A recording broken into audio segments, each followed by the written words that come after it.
오늘은 성령 강림절로서 지난주 준비주일로서 에스겔 36장의 말씀, 새 영과 새 마음을 우리들에게 주신다는 말씀을 살펴본 데 이어서 오늘은 37장 말씀을 살펴보려고 합니다. 이 말씀을 제가 묵상하며 설교를 준비하던 중에 제가 이 말씀을 제대로 이해하기 위해서는 우리의 생각이 조금 바뀌어야 되겠다 하는 점들을 발견하게 되었어요. 그래서 그 점에 대해서 여러분들에게 먼저 가르치고 설득하고 또 눈을 여는 작업을 해야 이 우리에게 익숙한 37장의 말씀이 익숙한 대로가 아니라 새롭게 우리에게 들려줄 수 있겠다 하는 생각이 들었습니다. 그래서 그 부분을 이렇게 하다 보니까 그 부분이 오늘 한 시간을 채우게 되고, 정작 37장에 있는 말씀은 다음 주에 오늘의 전한 말씀의 틀 속에서 37장을 바라보는, 함께 바라볼 수 있는 토대가 마련될 수 있겠다 하는 생각이 들었습니다.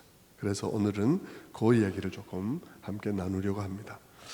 오늘 이 익숙한 말씀을 묵상하려 할 때 우리는 여러 가지 방식을 취할 수 있다고 생각이 듭니다. 단순하게 우리는 익숙한 대로 이렇게 말하고 넘어갈 수도 있을 거예요. 해골 골짜기에 뼈들이 살아나는 이야기잖아. 이건 신약의 성도들의 부활의 이야기와 관련이 있어. 이건 장차 하나님의 영이 모든 그리스도인들을 죽음 가운데서 일으킨다는 메시지야 라고 단순하게 얘기하고 넘어갈 수도 있을 것입니다. 또 어떤 사람들은 오늘 이 이야기는 교회 부흥에 관한 이야기야, 하나님께서 죽은 교회도 얼마든지 살릴 수 있다는 얘기야, 부흥의 때가 와서 하나님께서 성령으로 역사하시면 죽은 것과 같은 교회도 일어날 수 있다는 얘기야 라고 생각하고 넘어갈 수도 있습니다. 또 어떤 사람들은 오늘 본문의 이야기를 보면서 이거 이스라엘 백성들을 다시, 역사를 다시 되살려내겠다는 것이잖아. 그러니까 하나님께서 이스라엘에 대한 사랑을 포기하지 않으신다, 하나님께서 계속해서 사랑한다는 얘기야 라고 생각하고 넘어갈 수도 있을 것입니다. 이 모든 이야기들은요 다 틀린 얘기가 아닙니다. 다 정당한 이야기고 옳은 얘기예요. 또 그렇게 살펴본다고 해서 은혜롭지 않은 게 아닙니다. 다 굉장히 은혜로운 얘기입니다. 문제는 아무리 은혜로워도 이 세 경우가 다 원래의 맥락을 깊이 살펴보는 일을 생략했다는 것입니다. 원래의 맥락을 깊이 살펴보면서 원래 이 얘기가 무슨 얘기인데 지금 오늘 우리에게 무슨 얘기가 되는지에 관한 얘기를 은밀하게 살펴보지 않는다는 것이죠. 아주 대충 이야기를 하고 있을 뿐이어서 주님이 정말 당시에 이스라엘 백성들이 처해 있는 상황을 가지고 당대 사람들은 물론이거니와 후대인 오늘 우리들에게 있어서까지 하시고자 한 이야기의 가장 중요한 얘기, 가장 기초적인 첫 번째 얘기가 무엇인지를 캐낸 것은 아니라는 얘기인 것입니다. 우리는요 많은 사람들이 분별이 없기 때문에 은혜로움은 된 것이라고 생각하는 경향이 있습니다. 은혜로웠잖아, 나 감동받았는데, 나 눈물 흘렸는데 하고 눈물 흘린 것이 기준이 되는 경우들이 많이 있습니다. 그런 사람들 앞에서 말씀을 바로 전하려는 하면 말문이 콱콱 막힐 때들이 많아요. 왜냐하면 많은 사람들이 태도가 은혜로우면 됐지 뭐 그래 복잡하게 얘기를 하려고 그러느냐, 이런 쪽에 시선을 보낼 수 있기 때문인 것입니다. 은혜로우면 된 거라고 우기니까 그게 아니고 그게 원래 메시지가 아니라고 얘기를 하는 것이 상당히 어려워지는 것이죠. 하지만 여러분, 그런 해석들은, 아까 말씀드린 그런 해석들은 은혜 없기도 하고 틀린 것이 아니기도 하지만, 틀린 것은 아닌데 불충분한 것이에요. 불충분한 거예요. 원래의 뜻을 캐내지도 않은 채 내가 대충 생각한 것으로 그런 뜻이겠지 하고 넘어가기 때문에 하나님으로서는 굉장히 안타까운 일이 될 수가 있다는 얘기죠. 여러분도 그렇지 않겠습니까? 여러분도 여러분이 무슨 말을 거푸 자꾸 하는데 이사야를 통해서도 얘기하고 예레미야 통해서도 얘기하고 에스겔을 통해서도 얘기하고 거푸 얘기하는데 사람들이 다 그 얘기가 무엇인지를 유심히 듣지 않고 자기 나름대로 계속 이 얘기도 그 얘기, 저 얘기도 그 얘기, 저 얘기도 그 얘기야 이렇게 얘기를 하면 여러분 얼마나 마음이 답답하겠습니까? 하나님이 하신 얘기는 늘 우리가 그런 변죽만 울리는 얘기들을 하기 때문에 끝까지 알려지지 않는 경우들도 있겠다 싶은 생각이 들면 굉장히 답답한 얘기고, 그것이 오늘 우리의 교회의 모습들에, 오늘 우리 한국교회, 이 땅의 교회들의 상황에 직접적으로 연관이 되어지고 있다고 생각하면 더욱더 답답해지는 일이 아닐 수가 없는 것이에요. 오늘은 그래서 그런 맥락에서 좀 원래의 맥락에 충실한 얘기를 먼저 한 자락을 쫙 알고 다음 주일에 본문에 들어가려고 합니다. 저는 이 얘기를 오늘 준비하면서 제 마음속에도 참 많은 안타까움들, 우리 자신에 대한 안타까움, 우리 교회에 대한 안타까움, 한국 교회에 대한 안타까움들을 너무 많이 가지게 되었습니다. 오늘은 그 원래의 맥락에 좀 충실하게 살펴보려고 하는데요. 원래 맥락을 살핀다는 그러면 가까운 맥락을 살피는 것도 있지만 큰 맥락을 먼저 살펴야 됩니다. 큰 맥락을 살피는 일이 중요한 것은 이 얘기가 도대체 어디로 흘러가고 있나 하는 방향을 잡는 일에 중요하죠. 한 귀절을 끄집어내서 해석하려면 이 한 귀절이 어디로 흘러가는 중에 나온 얘기냐가 중요한 것입니다. 우리가 대화할 때도 내가 한 한마디 말을 내가 무슨 말하다 그 말을 했는지가 중요한 것처럼 말입니다. 그래서 큰 맥락을 살펴봐야 해요. 그러고 나서 거기에 구성하고 있는 그 이야기를 구성하고 있는 한 가지를 다음 주에 살펴볼 예정입니다.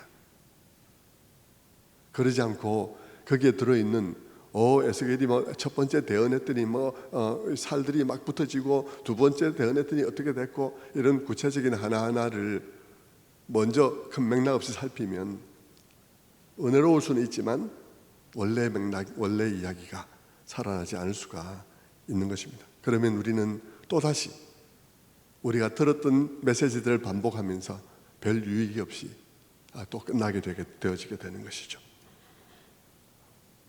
그래서 우리는 큰 이야기를 먼저 살펴보려고 합니다. 큰 이야기는 여러분이 다 알고 있는 거예요. 큰 이야기 속에 하나님은 지금 무슨 이야기를 하고 계시는지를 살펴볼 것입니다. 지금 하나님께서는 바벨론에 포로된 이스라엘 백성들을 그 옛 땅으로 돌려보낼 것이라고, 그러니까 지금 질에 절망하지 말라고 지금 에스겔을 통해서 말씀하고 계십니다. 그렇다면 여러분, 큰 맥락은 뭐냐 그러면 이스라엘 백성들이 원래 그럼 그 땅에 왜 살게 됐는데, 왜 거기 살다가 이쪽으로 쫓겨나게 됐는데 하는 얘기가 큰 맥락이 되겠죠. 그리고 그런 이야기를 이해해야 그 땅에 다시 들여보낸다는 것은 또 무슨 얘기인데 뭘 하려고 이런 얘기들이 성립이 되게 되겠죠. 여러분, 하나님께서 이스라엘 백성들을 그 땅에서 쫓아내고 난 다음에 수십 년이 지나고 난 다음에 그들을 다시 그 땅에 들여보내려고 하신다라고 말할 때, 하나님께서 그 땅에 그 백성을 들여보내는 일에 있어서 제일 중요한 기본적인 의미가 뭘까요? 그 땅에 돌려보낸다는 가장 중요한 의미가 뭘까요? 많은 의미들이 있을 수 있는데 그 중에 가장 중요한 얘기가 뭘까요? 그 얘기를 제가 먼저 말씀을 드려야 되겠다는 것이죠. 성경의 큰 맥락 속에 보자면 봐야 되는데, 큰 맥락이란 뭐냐 그러면 하나님께서 이스라엘 백성들을 그 땅에 처음에 들여보내던 일들과 관련되는 것입니다. 하나님께서 이스라엘 백성들을 가나안 땅에 들여보내는 일은, 처음에 들여보내는 일은 왜 일어나게 되었나? 그것은 창세기에 아브라함을 부르는 일하고 관련되어졌습니다. 아브라함을 부르는 일은 무슨 일과 관련됐냐, 무슨 의미를 가지냐 그러면 그 이전에 일어났던 창세기의 홍수와 그리고 바벨탑 사건과 관련되어 있죠. 바벨탑 사건이 일어났을 때까지 하나님께서는 적어도 개입은 하셨지만 가만히 계시다가 심판하시고 가만히 계시다가 심판하셨습니다. 하나님께서 세상을 구원하시기 위한 적극적인 행동들을 하시지 않으셨습니다. 하나님께서 팔을 걷어붙이고 노아의 홍수 사건이 일어나고 바벨탑 사건이 일어나고 난 다음에 여전히 세상에 아무 희망이 없을 때, 그것이 확인되었을 때 하나님께서는 세상을 구원하기 위해서 비로소 팔을 걷어붙이고 나섰습니다. 하나님께서 팔을 걷어붙이고 나서서 하신 첫 번째 행위가 뭐냐 그러면 아브라함을 부른 일이라는 것입니다. 팔을 걷어붙이고 나셨는데 한 일이 고작 아브라함을 부른 일이었다는 것은 우스운 일 같아 보이지만 우리가 성경을 가만히 지켜보면 이것은 우스운 일이거나 작은 일은 아니었어요. 하나님께서 팔을 걷어붙이고 아브라함을 불러내시죠. 그리고 아브라함에게 하나님께서 말씀하십니다. 그분의 계획을, 내가 너를 통해서 뭘 하고자 하는지 계획을 말씀하기 시작하십니다. 그것은 한 씨에 관한 얘기였고요, 그 씨로 인하여서 이루어질 많은 사람들에 관한 이야기였습니다. 자식이 없는 아브라함에게 자식을 주고 그 자식으로 인해서 네 후손이 하늘의 별과 같고 땅의 모래와 같이 티끌과 같이 많게 될 것이라고 하는 말씀이었죠. 그 이야기를 우리가 짧게 보면 그 한 씨는 이삭이었고 그 많은 모래알 같은 그 많은 사람들은 이스라엘이었습니다. 그러나 그것을 길게 보면 그 한 씨는 예수 그리스도였고 그 많은 티끌과 같은 많은 사람들은 예수 그리스도에 인해서 예수를 믿게 되는 하나님의 백성, 그분의 교회였습니다.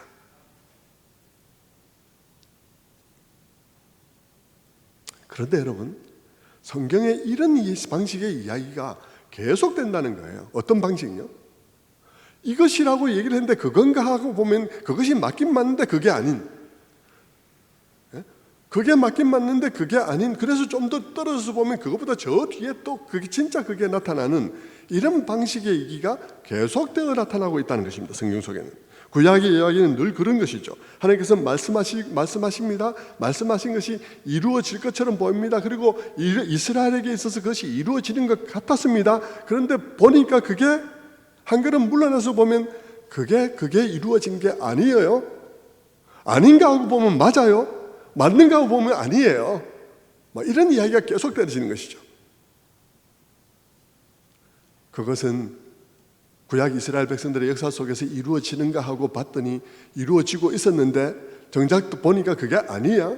나중에 보니까 그게 구약 이스라엘 백성들 속에서 이루어지는 것이 아니라 나중에 예수 그리스도와 그분으로 말미암아 그분의 백성된 교회 속에서 이루어지고 있는 것을 보는 것입니다. 그런데 그것이 이루어진다 하고 보니까 그게 또 아니야. 거기에서 이루어지는 것이 아니라 나중에 예수 그리스도께서 다시 오실 때 다 이루어지는 것이 방식으로 이야기가 계속 우리들에게 그런 방식으로 진행되어지고 있다는 것입니다. 이 큰 이야기의 틀 속에서, 이 큰 하나님의 이야기의 틀 속에서 이스라엘이 가나안 땅에 처음으로 들어갔던 것은 무엇을 위한 것이었나 하는 것입니다. 무엇을 위해서 그들은 들어갔나? 누차 제가 말씀을 드린 대로 계속 십몇 년 제가 말씀을 드리고 있는 대로 하나님께서 그 땅의 이스라엘 백성들을, 이 아브라함을 막 튀겨서 큰 민족을 이루게 해가지고는 그 땅에 그 백성들을 들여보내는 이유는 세상 속에, 온통 불신 세상 속에 바로 그곳에 하나님 나라의 모델하우스를 세우기 위한 것이었다는 것입니다. 우리가 아파트를 지으면 아파트는 나중에 완성됩니다. 나중에 완성되지만 지금 아파트를 사람들이 분양하고 계약하고 사게 하기 위해서 모델하우스를 짓죠. 그러면 사람들이 그 모델하우스를 보고는 아파트 단지가 나중에 어떻게 형성되어질 것인지를 이해하고 그리고 그 모델하우스를 통해서 그 땅을 계약을 하는 것과 같이 하나님께서는 이 가나안 땅의 이스라엘 백성들을 조성해서 들여보내는 이유는 그 땅에 하나님 나라 분양을 위한 모델하우스가 되는 공동체를 만들기 위한 것이에요. 그러니까 그 모델하우스는요, 어떤 특징을 가질 수밖에 없냐 그러면 그 나라의 특징을 가질 수밖에 없어요. 그 모델하우스는. 그 모델하우스의 뼈대가 되는 것들은 다 그 나라의 가치관, 그 나라의 세계관으로 세워질 수밖에 없습니다. 다시 말하면 하나님의 말씀과 말씀으로부터 나온 원리로 인하여 그 사회를 세울 수밖에 없는 것이죠. 그렇게 그 사회가 세워지는 것입니다. 그리고는 하나님께서는 세상의 모든 나라들이 그 나라를 바라보기를 원했죠. 그리고 그 나라를 통해서 하나님 나라를 보게 되기를 원했습니다. 그런데 그들이 그런 공동체를 이루기를 실패를 한 것입니다. 하나님은 오래 참으셨고 선지자를 보내셨고 경고했습니다. 그런데 그들은 돌아오지 않았습니다. 그리고 하나님께서 마침내 그들을 그 땅에서 쫓아내었던 것이죠. 성도 여러분, 우리가 이 맥락을 잊어버리지 않는다면, 이 큰 맥락을 잊어버리지 않는다면, 그렇다면 하나님께서 완전히 버림받은 것 같은 그 백성들, 완전히 하나님께서 포기한 것 같았던 그 백성들을 포기하지 아니하시고 포로 생활을 수십 년 겪게 하고 난 다음에 다시 그 땅으로 그들을 들여보낸다고 했을 때 하나님이 그 행동이 의도하는 첫 번째가 무엇이겠습니까? 첫 번째 그 목적이 무엇일 것 같아요? 그것을 이루기 위해서 하나님께서 나는 이것도 하리라 저것도 하리라 너희들에게 이것도 하리라 할 때 하나님께서 그 모든 것을 하는 첫 번째 목적이 무엇이겠습니까? 그 이야기가 우리에게 주는 메시지가 뭘까요? 이게 하나님이 그들을 포기하지 않았다는 것이 첫 번째 메시지일까요? 아니면 하나님께서 그들을 끝까지 사랑한다는 게 첫 번째 메시지일까요? 하나님께서 그것을 위해서 성령을 주신다는 것이 첫 번째 메시지일까요? 첫 번째 메시지는요, 그 땅에 들여본다는 첫 번째 메시지는 하나님께서 그 땅에 그런 모델하우스를 세우자 하는 하나님의 계획을 포기하지 않으셨다는 것입니다. 하나님께서 그 땅에 그런 하나님 나라의 특성들을 보여주는 공동체를 세우는 것에 대한 하나님의 계획을 포기하지 않았다는 것입니다. 그걸 잊으면 안 됩니다.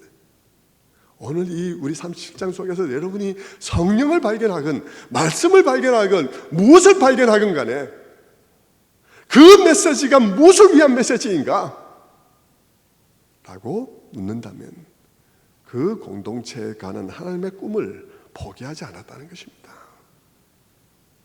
포기하지 않았기 때문에 말씀 주시고 성령 주시고 다 한다는 얘기예요. 그 꿈을 포기하지 않았다는 것입니다. 이것이 이스라엘 백성들이 쫓겨났다가 다시 그 땅으로 돌아가게 되는 가장 중심되는 메시지입니다. 하나님은 이 땅에 그 나라를 보여줄 작은 공동체들을 포기하지 않았습니다. 하나님은 그 공동체를 통해서 이 세상을 구원하고자 하는, 하나님 나라를 선전하고 하나님 나라의 덕을 선전하고 그래서 이 세상을 구원하는 빛을 비추는 일들에 관한 하나님의 계획을, 그 선교 전략을 포기하지 않았다는 것입니다.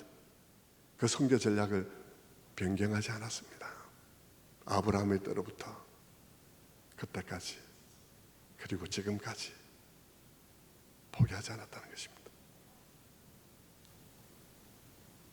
그러므로 우리는 하나님이 에스겔을 통해 주신 그 모든 예언들, 그것이 그들의 시대보다는 우리 시대에 더욱더 이루어졌다 하는 것을 우리 다 알고 있잖아요. 예?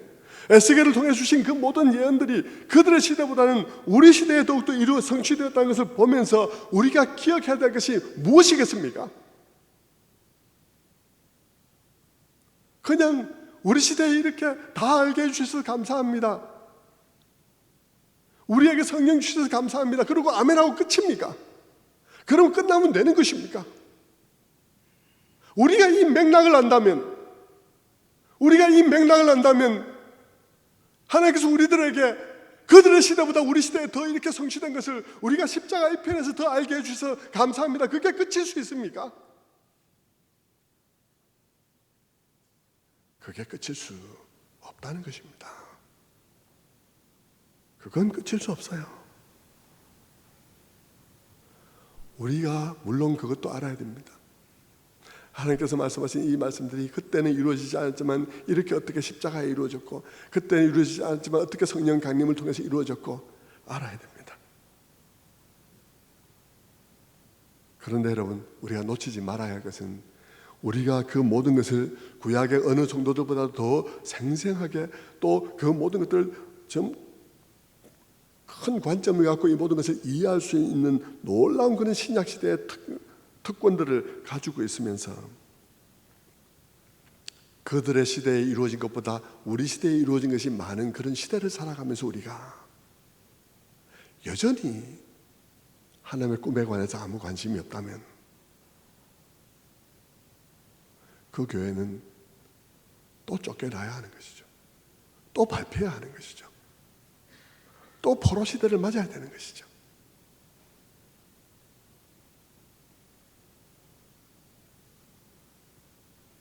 또 포로 시대를 맞아야 되는 것입니다.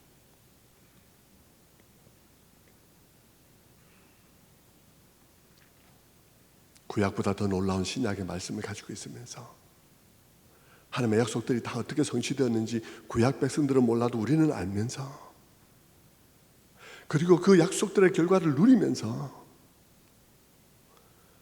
하나님의 그 포기하지 않으셨던 그 꿈에 관해서 우리가 아무 관심이 없다면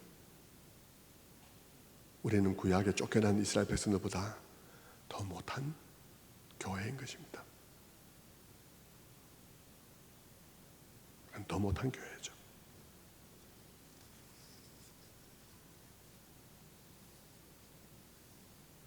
우리는 기억해야 합니다. 하나님이 이 해골 골짜기와 같은 교회 역사를 돌이키고 다시 부흥의 역사를 주신다면 그 이유가 무엇일까? 교회 속에 시체들의 숫자를 늘리라는 얘기가 아닙니다. 교회 교인 숫자를 단순히 늘려서 시체들 아무 능력 없고 움직이지 않는 시체를 늘리라는 얘기가 아닙니다. 하나님께서 교회에 다시 성령을 부어서 교회를 부흥케 하신다면 그것은 이 세상과 전혀 다른 공동체를 이루어 세상 속에 하나님의 놀라운 그 나라의 빛을 비추어 줄 그 일을 위해서 싸울 군대를 일으키라는 뜻이죠. 군대를 일으키는 뜻입니다.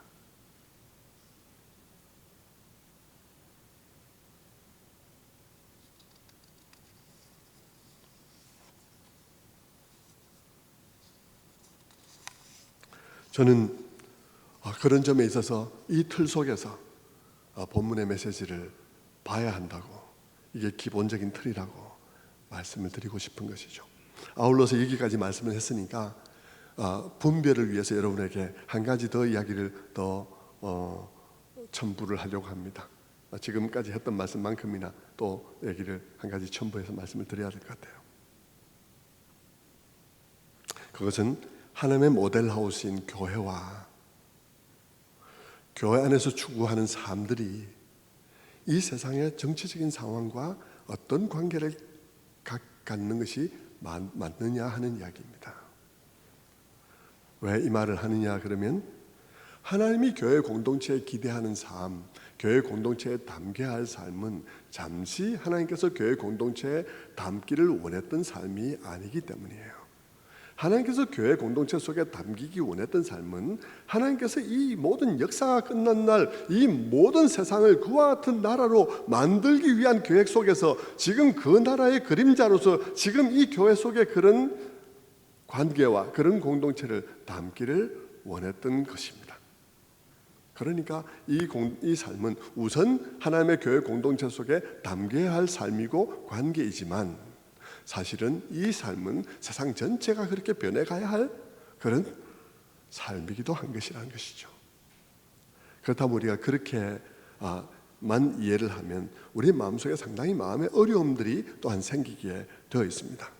그렇다면 이 세상을 그런 세상이 되기 위해서 우리가 어떻게 해야 되나?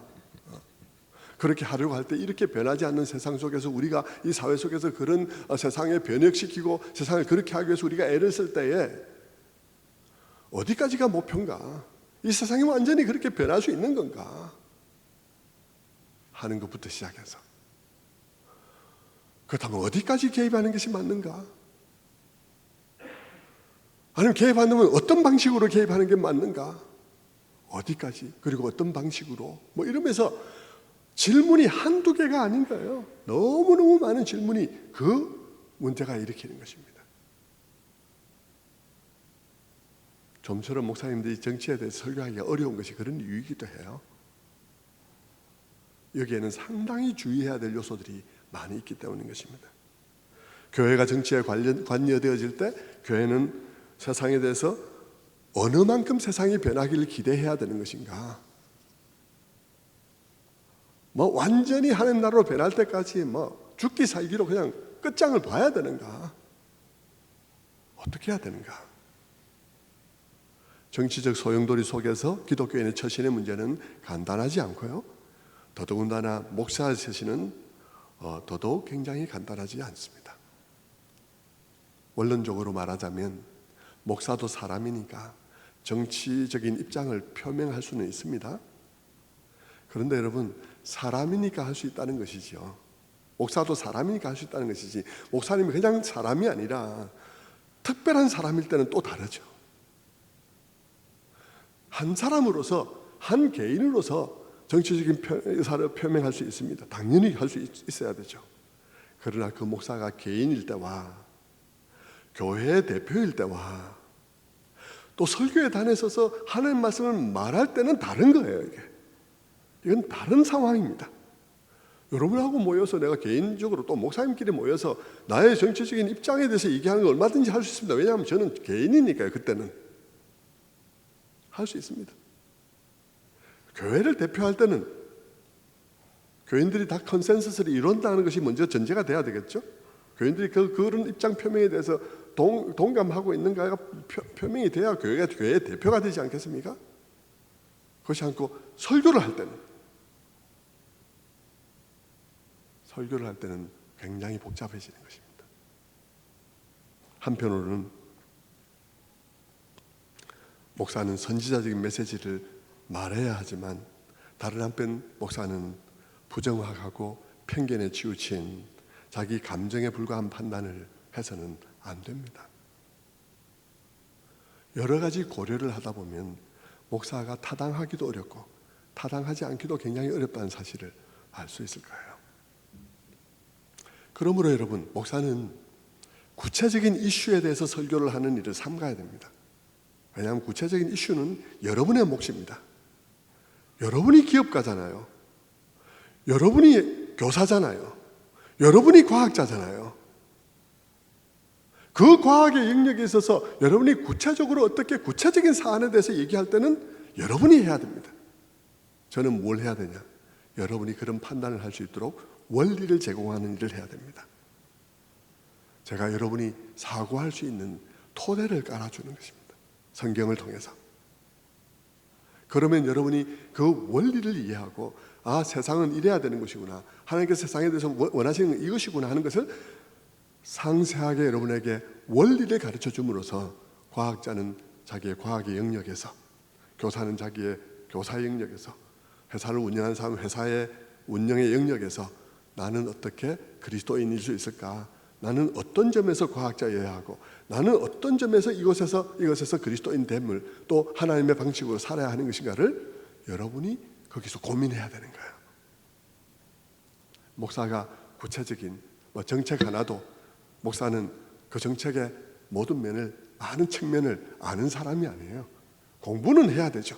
무식하지 않기 위해서, 이해하기 위해서 공부는 해야 되지만 엄하게 그것을 이야기하기에는 목사의 입장이 상당히 지식이 그와 미치지 못한다는 점을 솔직히 인정하고, 구체적인 사안에 대해서 목사가 얘기를 하려 하기보다는 구체적인 판단을 할 수 있는 토대를 깔아주는 원리에 관한 이야기를 목사가 해야 하는 것입니다. 이 일을 회피하면 안 되는 거예요. 이 일은 어렵고 힘든 작업입니다. 굉장히 많은 스터디를 요구하는, 굉장히 많은 연구를 필요하는 그런 일이죠. 벌써 목사가 표명해야 하느냐 말아야 하는 문제도 제가 간단하게 여러분에게 이렇게 얘기를 했지만, 여러분 그 얘기도 생각하는 일은 쉬운 일이 아니에요. 목사가 개인일 때와 목사가 대표일 때와 목사가 설교를 전할 때를 구분하는 일, 사고를 한다는 것은, 그런 것을 생각해낸다는 것은 간단한 일이 아닙니다.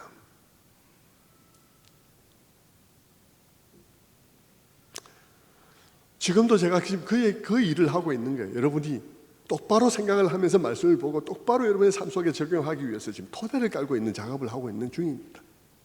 그렇게 하고 있는 것이죠.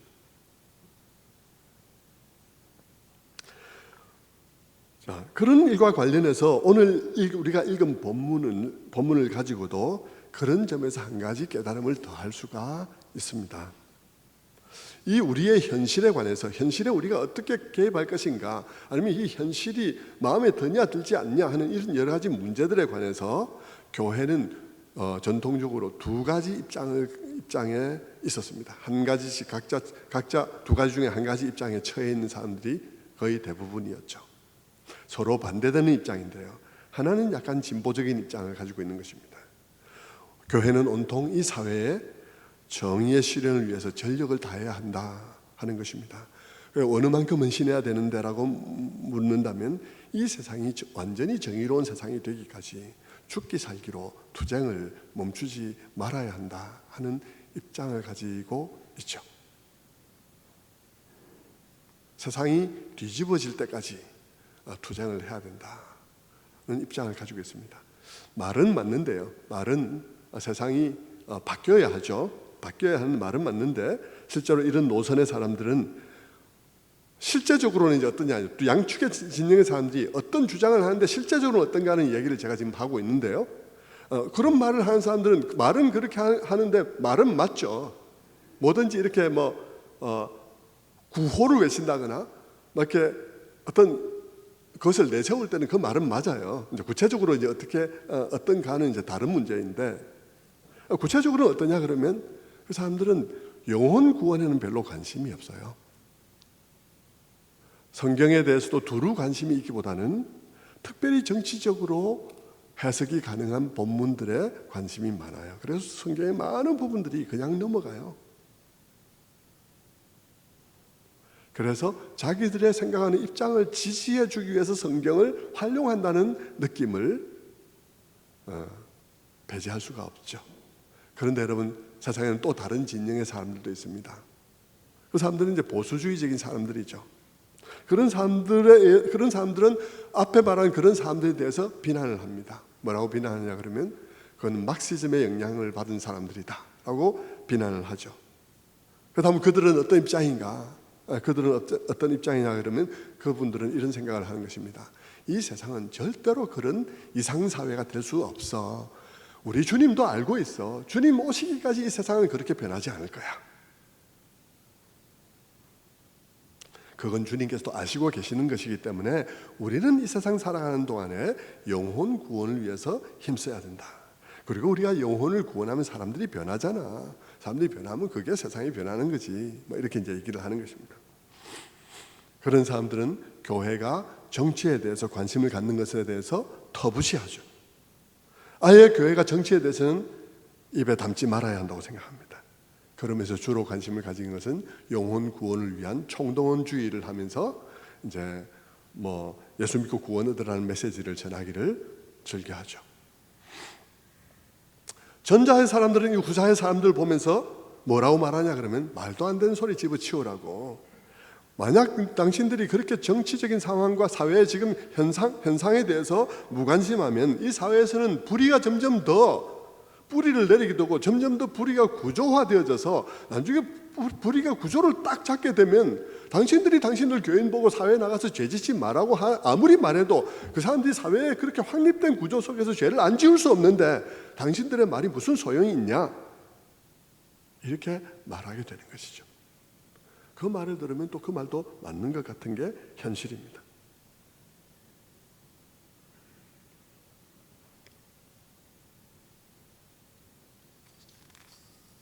그래서 서로가 서로를 끝없이 평행선을 그으면서 반박을 하는 것입니다.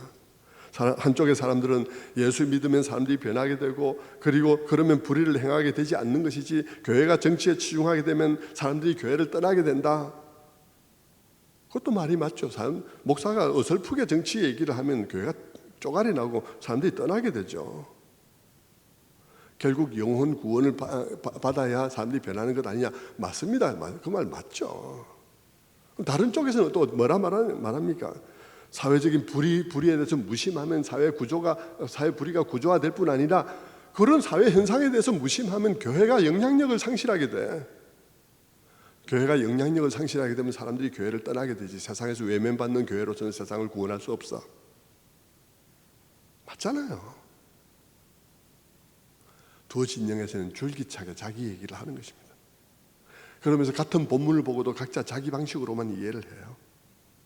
전자의 사람들은 같은 본문 속에서 정치적인 메시지를 찾아내고 그렇지 않은 본문은 다 건너뛰고 그런가 하면 후자의 사람들은 같은 본문 속에서 명백한 정치적인 메시지를 다 치워버리고 애써서 구원에 관련된 메시지만 읽어냅니다. 애써서 구원에 관련된 메시지만 읽어내죠. 끝없이 평행선을 달립니다. 그러면 여러분은 그 두 입장 속에서 어떤 입장입니까? 여러분은 어떤 입장일 것 같아요? 여러분이 어떤 입장에는 놔두고 어느 입장이 더 맞는 것 같습니까? 자, 여기서부터 한 사람씩 이제 얘기하도록 할까요? 마이크 주고 드리고. 예.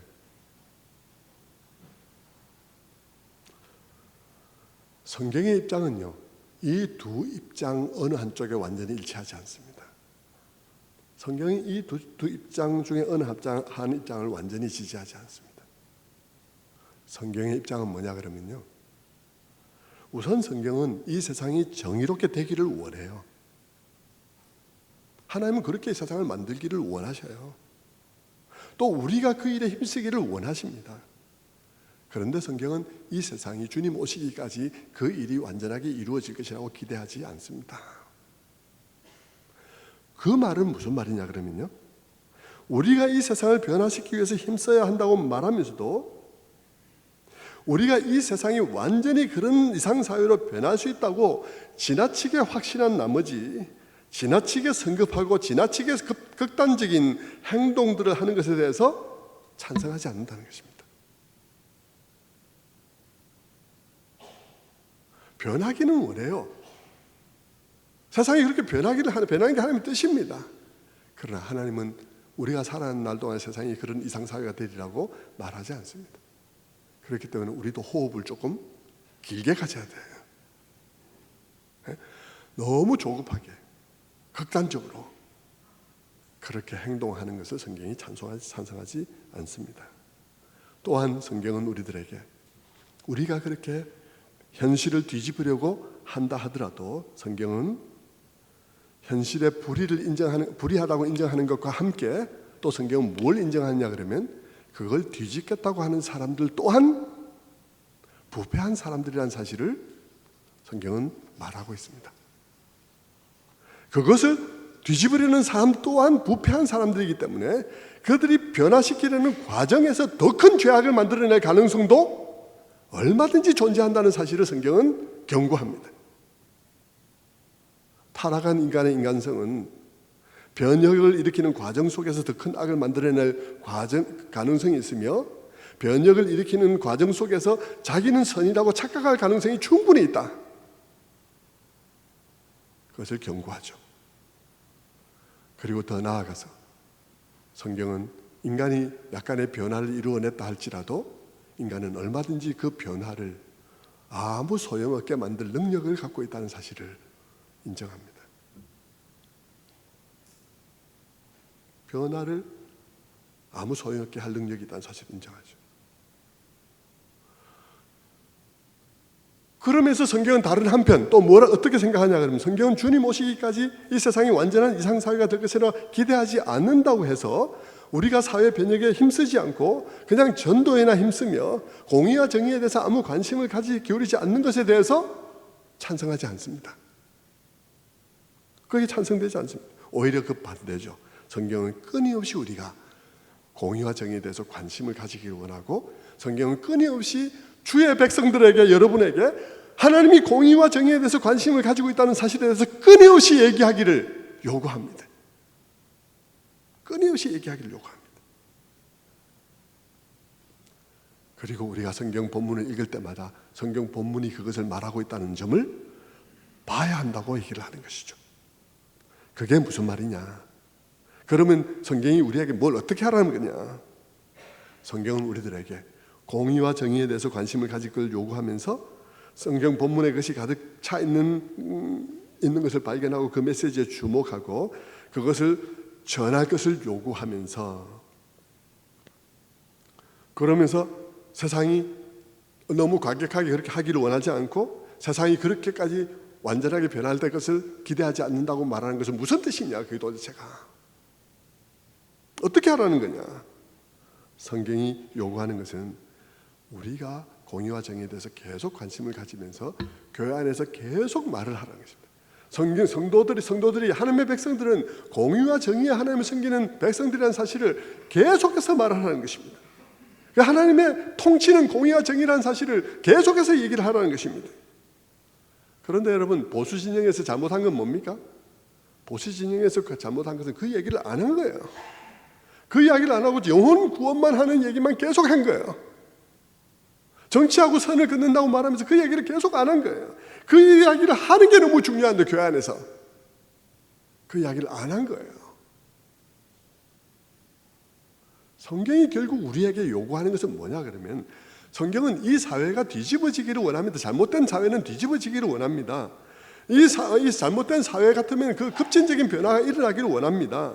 하지만 여러분, 성경이 우리에게 정말 원하는 것은 뭐냐 그러면, 세상이 그렇게 변하기를 원하지만, 정말 이 세상 세속적인 나라에서 하나님 나라로 변하기를 원하지만, 성경이 정말 우리에게 원하는 건 뭐냐 그러면, 이 사회를 뒤집기 전에 네가 먼저 뒤집어지라고 말하는 것입니다. 이 사회가 뒤집어지기 전에 네가 먼저 뒤집어지라. 이 사회가 뒤집어지기 전에 교회가 먼저 뒤집어져야 된다.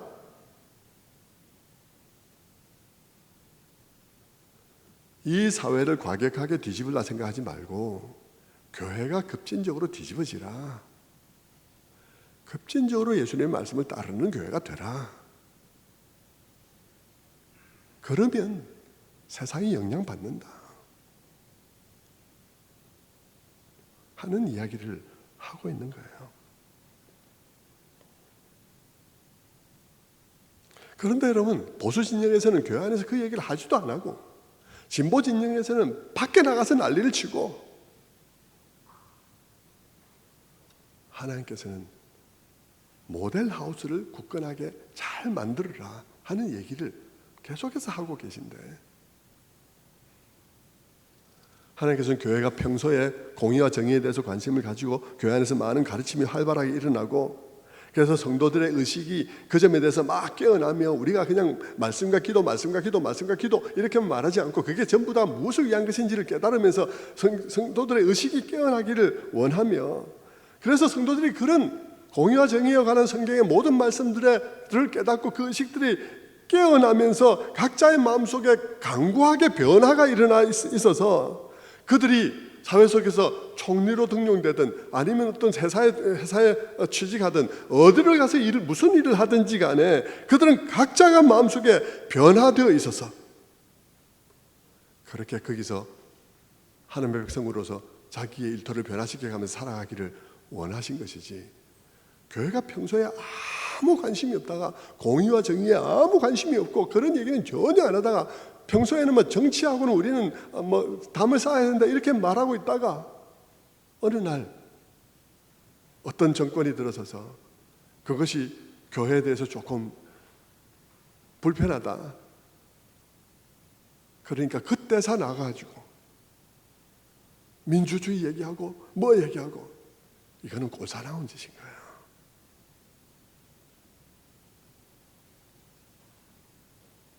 이 정부가 잘한다 못한다는 얘기를 떠나서요, 제가 그 얘기를 처음부터 얘기했죠. 그 얘기는 제가 지금 여기서 할 얘기 아니라고 말씀드렸습니다.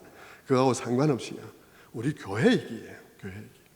교회는 처음부터 그 점에 대해서 관심을 가지고 있어야 됐었다는 것이죠. 나중에 조금 불편함과 조금 불이익이 생겼다 해서 나와가지고 막 그때서 아마 민주주의에 관심이 있고 공의와 정의에 관심이 있는 것처럼 한다면 그 모습은 좋은 모습이 아니다. 그 이전부터 그랬어야 한다 하는 이야기를 하고 있는 것입니다. 그것은 정말 교회가 진정 공의와 정의에 관심이 있는 모습이라고 보기보다는 천박한 종교 이기주의에 불과한 것이 되는 것이죠.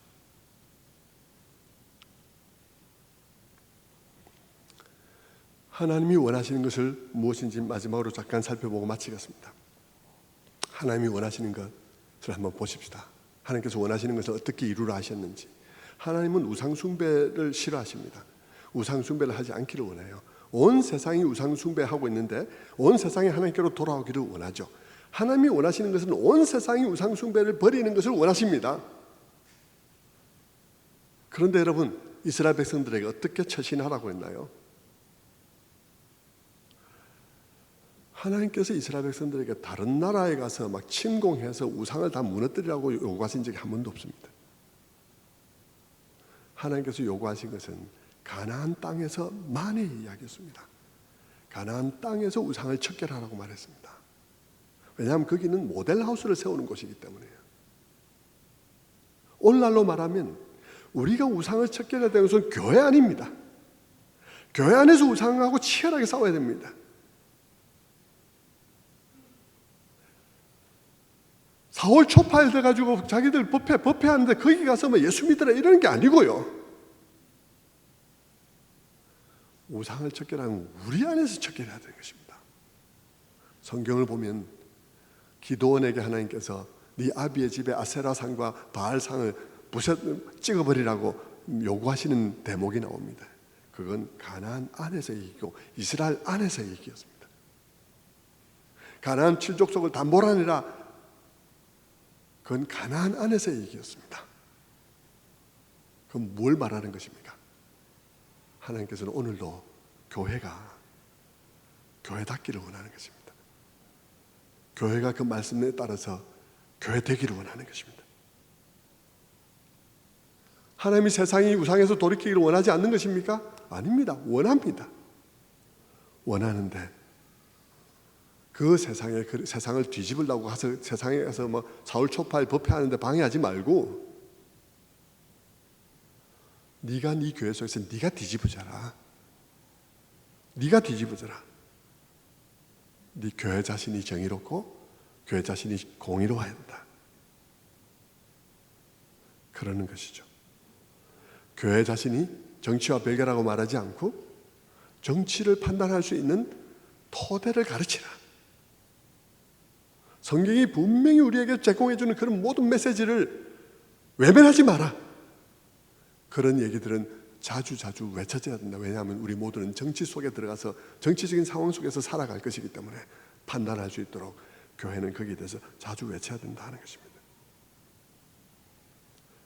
그래서 교회 안에서 그런 삶들이 이루어져야 되고 교회 안에 그런 공동체가 만들어져야 되고 그 공동체의 구성원들은 그런 메시지로 계속 단련받아야 되고, 그래서 그들이 세상으로 나아갈 때는 그들은 언제 어디서 어떻게 등용되든지 간에 진정한 성경적인 관심과 성경적인 판단력을 가지고 역할을 해나갈 수 있도록 훈련되어져야 된다고 말하는 것입니다.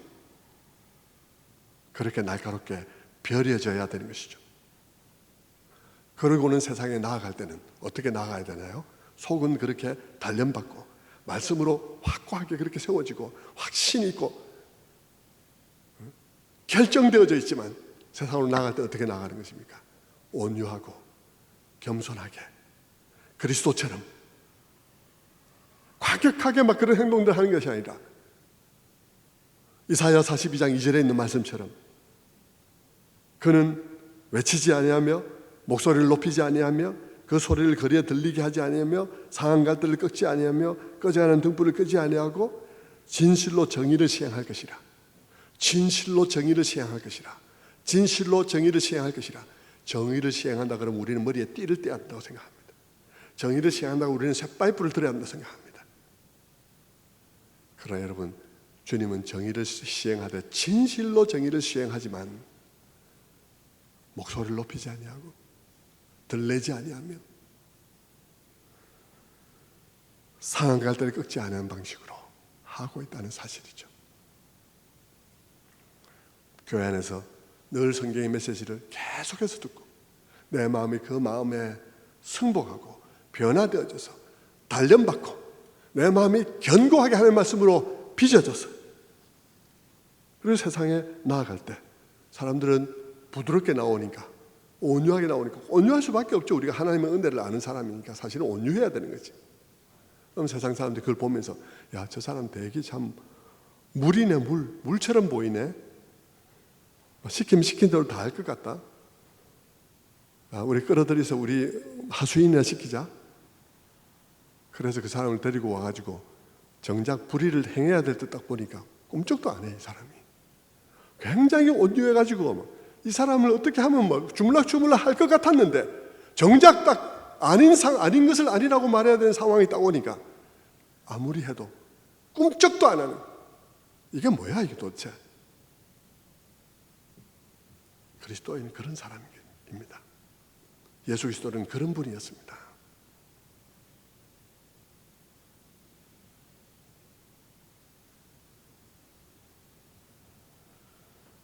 말씀을 맺겠습니다.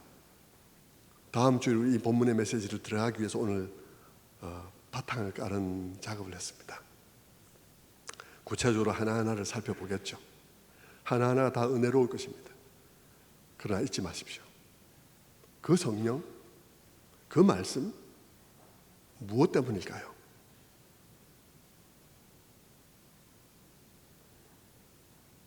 하나님의 교회가 그 모델 하우스를 회복하기 위한 것입니다. 그 모델 하우스의 삶을 회복하기 위한 것입니다. 거기에 초점을 맞춰야 됩니다. 한 주간 동안 오늘의 메시지를 잘 기억하시고 이 복잡하고 극단으로 가득 차 있는 세상 속에서 성경적 균형을 잘 잡을 수 있는 여러분들 되시기를 바랍니다. 기도하겠습니다.